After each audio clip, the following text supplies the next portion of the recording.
Why the conditional licenses? Was that just a way for the state to kind of get things going? Well, it's an interesting component.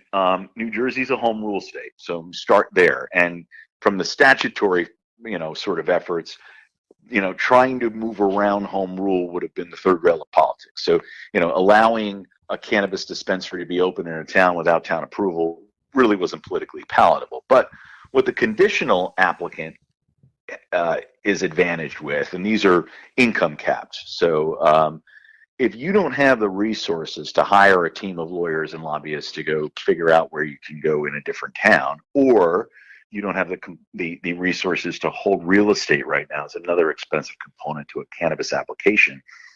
This commission has allowed you to apply for a conditional license, which negates the ability to have site control or local approval for this portion of the application process. So the folks that we've seen thus far that have come out have not had to have a place locked in.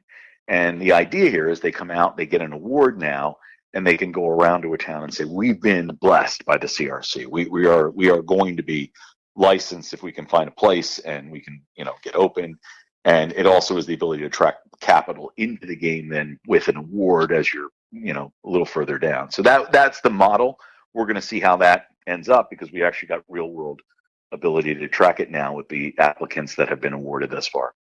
So it's a preliminary type of approval.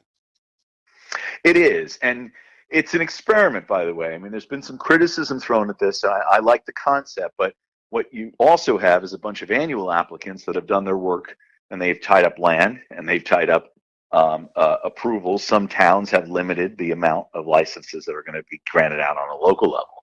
And so you're going to have this, sort of bumping in of interest where there's a lot of conditional applicants that are coming out with an award from the state, but no match at the local level and no land. And then you have people that have done the work at the local level and they may have land or real estate and they don't have approval at the state. And we're going to figure out how to match all that up. That said, I will tell you the good news is every single day,